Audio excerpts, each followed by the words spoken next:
तेरा खावे तेरे गीत गावा या रसूल अल्लाह, तेरा खावा तेरे गीत गावा या रसूल अल्लाह, तेरा मिलाद मैं क्यों ना मना या रसूल अल्लाह, तेरा मिलाद मैं क्यों ना मना या रसूल अल्लाह। सरकार दिया दिलदार दिया सब झूम के बोलो, जरा मिलकर बोलो, तेरा मिलाद मैं क्यों ना मना या रसूल अल्लाह। अच्छा, ख्वाब में भी एक लिस्ट थी ना, जिसने लिस्ट दी थी मुझे, तो मुझे और कुछ तो याद नहीं रहा, सिर्फ एक दो अल्फाज मुझे याद रह गए। वो बल्कि वो दो लफ्ज जो ना, वो क्या है, सुभान अल्लाह, तीन लफ्ज कितने, वो तीन लफ्ज लिखे हुए थे, वो तीन लफ्ज भी पढ़ दो ना, गोया इशारा ही था।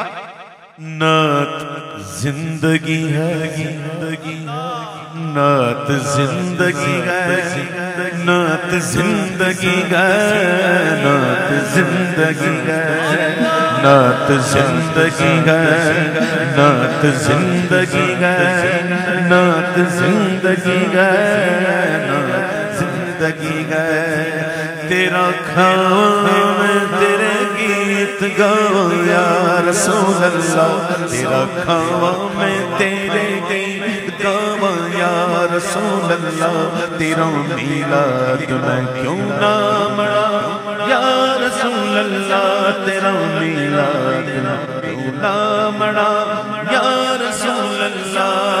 सरकार दिया दिलदार दिया सब झूम के बोल के मरहबा, मिलकर बोलो मरहबा, सब झूम के बोलो मरहबा, तेरा मिलाद मैं क्यों ना मना या रसूल अल्लाह, तेरा मिलाद मैं क्यों ना मना या रसूल अल्लाह। हलीमा कर कदी वेखे कदी सरकार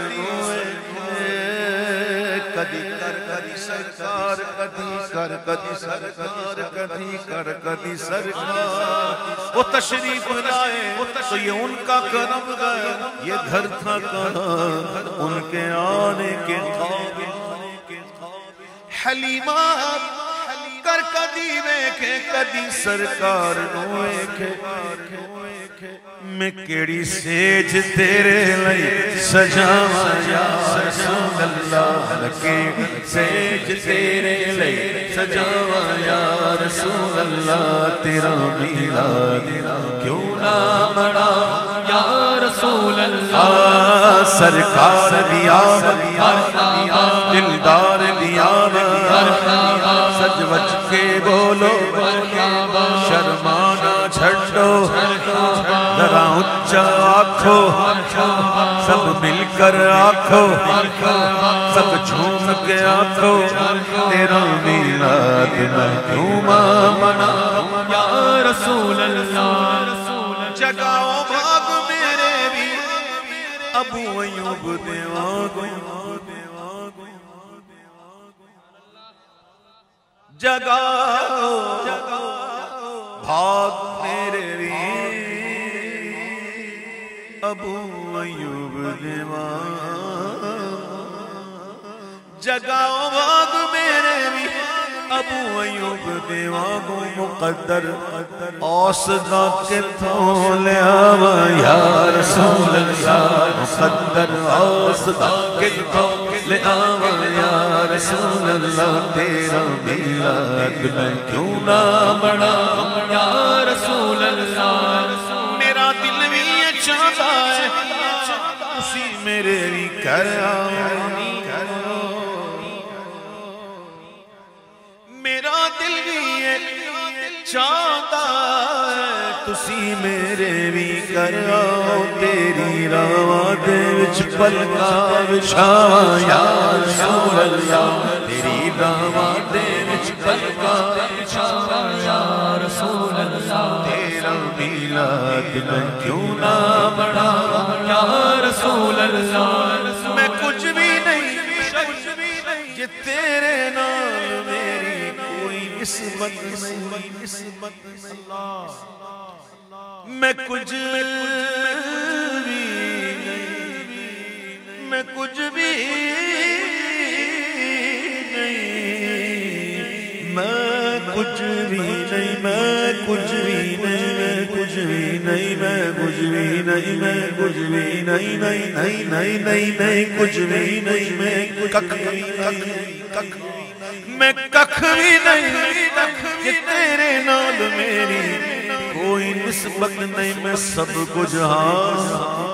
सुनो मैं सब कुछ हाँ, मैं सब कुछ हाँ, मैं बहु कुछ हाँ, जे मैं तेरा सदा या रसूल अल्लाह, मैं बहु कुछ हाँ, जिते सदा या रसूल अल्लाह, तेरा मेरा थोड़ा बड़ा या रसूल अल्लाह, गुलामाने नबी में शर में यूं पहचाने जाएंगे कि होगा हश्र में भी अपना नारा या रसूल अल्लाह, के होगा हश्र में भी अपना नारा या रसूल अल्लाह, तेरा मेरा मैं क्यों ना बढ़ावा या रसूल अल्लाह, रसूल अल्लाह। भाइयों आपने देखा होगा हम अहले मोहब्बत के नजदीक जब कभी हमें कोई खुशी मिलती है तो हम हुजूर का जिक्र करते हैं। बच्चों की शादियां होती हैं, अकीके होते हैं, बिस्मिल्लाह होती है, कोई भी अच्छी हमें खुशी मिलती है तो हम क्या करते हैं? नात खानी करते हैं। इसी तरह हमें अगर कोई गम मिल जाए, कोई परेशानी आ जाए, किसी की फौती हो जाए, तब भी हम जिक्र करते हैं। पता है क्यों? कभी गौर किया? इसलिए कि अहले मोहब्बत ये जानते हैं कि खुशी में अगर हुजूर का जिक्र किया जाए तो खुशियां बढ़ जाती हैं बेशक, और अगर गम में किया जाए तो गम दूर हो जाता है। बेशक मजलिस चहलम किया लेकिन गीत आमद के गाया जा रहे हैं। शरीयत को मतलब भी यही है, सुन लीजिए, गम को पालने से हमारी शरीयत ने मना किया। गम को पालना नहीं है, गम को दूर करना है। सिर्फ 3 दिन का सोग होता है, सिर्फ 3 दिन बस। इल्ला अगर कोई शख्स इंतकाल कर गया तो उसकी अगर जोजा है तो उसके लिए इद्दत है 4 माह 10 दिन, उसको सोग मनाना। बाकी बच्चे हो जाएं, भाई हो जाएं, बहनें हो जाएं, 3 दिन से ज्यादा सोग नहीं है। और फिर तजदीद हुस्न भी मना है, ऐसी बात करना कि अगले को रोना आ जाए, ये मना है। इसीलिए फुक़हा ने लिखा कि किसी का इंतकाल अगर हो जाए तो 3 दिन के अंदर अंदर जाकर ताज़ियत करें, 4थे दिन ना जाए। क्यों? उसका गम ताज़ा हो। हमें पता नहीं मसाइल, लोग किसी का इंतकाल हो जाता है, खबर मिलती है बाद में, तो हम लोग नहीं जाते, लोग कहते देखो मिलने भी नहीं आया। वो भाई शरीयत का हुक्म यही कि 3 दिन के बाद आ जाओ, ताकि गम ताज़ा ना हो उसका। हाँ कोई बेचारा अगर शहर से बाहर है तो अलग बात है, तो 3 दिन का सिर्फ सोग जायज है वो घर वालों के लिए। इसके अलावा फिर सोग जायज नहीं है। गम को पालने से मना किया गया है, गम को दूर करो, दूर करो। रिवायत में आता है, इब्ने असाकिर की रिवायत में है कि जब मैयत को दफन करने जाते हैं ना, तो वहां एक फरिश्ता आता है जो उस कब्र की मिट्टी को यूं फेंक देता है लोगों की तरफ, जिसकी वजह से लोग रोना छोड़ देते हैं। अगर ये ना हो तो बंदा रोता ही नहीं, अपने यारों प्यारों की याद। तो एक बात हमेशा याद रखिएगा, अल्लाह ताला किसी को जो कोई गम देता है ना, कोई आजमाइश भी देता है, तो आजमाइश बाद में देता है, उसको संभालने की ताकत पहले देता है, और उतनी ही देता है जितनी उसकी इस्तिताअत है, इसकी बर्दाश्त है। ला अलग है कुरान में, ला युकल्लिफुल्लाहु नफ्सन इल्ला वुसअहा, अल्लाह किसी जान को उसकी इस्तिताअत से ज्यादा बोझ नहीं डालता। जब मेरे वालिद साहब का इंतकाल हुआ ना, तब मेरी उम्र थी 10 साल, बहुत 10 साल छोटी उम्र, और अचानक इंतकाल एक रोड एक्सीडेंट में, रमजान का महीना था। तो उस वक्त 10 साल का मैं था, तो इतनी बड़ी उम्र तो नहीं, 10 साल की बच्चा ही था। तो उस वक्त मुझे एक हमारे मोहल्ले में थे, एक शख्स थे, उसने मुझे दिलासा दिया, मुझे आज भी याद है, मुझे आज भी याद है। उन्होंने दिलासा दिया, कहा बेटा सब्र करें, वक्त गुजर जाता है, वक्त निकल जाता है। वो कहा मेरी वालिदा के इंतकाल को 25 साल हो गए बेटा, वक्त गुजर जाता है। अब मेरे वालिद साहब के इंतकाल को 44 साल हो गए। अल्लाह अकबर। 44 ईयर्स। उस वक्त उसने कहा था कि 25 साल हो गए बेटा, निकल जाता है वक्त। तब उसकी वालिदा कितने होंगे? 25 और 44 कितने हुए? अरे इतने कच्चे हो साहब यार। 69, ठीक है, तकरीबन 70 साल हो गए उसको। ये वक्त निकल जाता है, ये बात रखिएगा।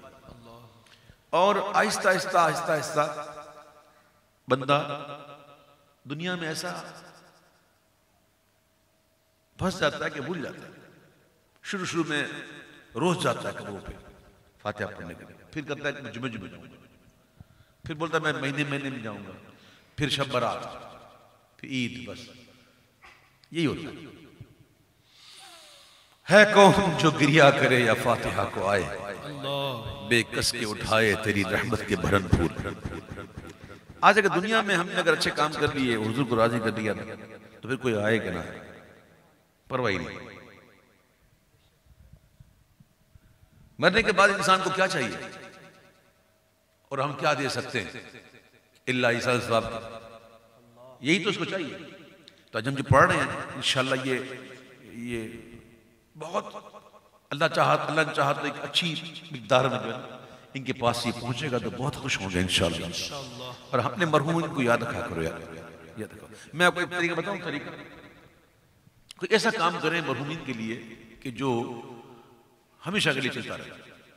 इसका आसान तरीका ये, कोई मस्जिद बन रही हो ना, नहीं बिल्कुल नहीं, जमीन से कोई मस्जिद बन रही हो तो उसमें कुछ रकम मरहूम के नाम से दे दो, बस ये क़यामत तक मस्जिद रहेगी और यहाँ नमाजें पढ़ी जाएंगी और सारा सवाब मिलता ही रहेगा, मिलता है। तो ये अल फकीर की आदत है अल्हम्दुलिल्लाह। जब कहीं मस्जिद बन रही होती है तो मैं अपने मरहूमीन के लिए भी, अपने जिंदों के लिए भी मैं मुसल्लों का ऐलान करता हूँ, ये मुसल्ला मेरे, इतने मुसल्ले मेरे, इतने मुसल्ले मेरे, इस नियत से कि यार मैं और क्या कर सकता हूँ। और कभी कभी मैं तरगीब देने के लिए कह रहा हूँ, अल्लाह जानता है, दिनों का हाल अल्लाह जानता है, ठीक है, बदगुमानी का कोई फायदा नहीं है, ठीक है, अल्लाह ताला नीयतों को जानता है।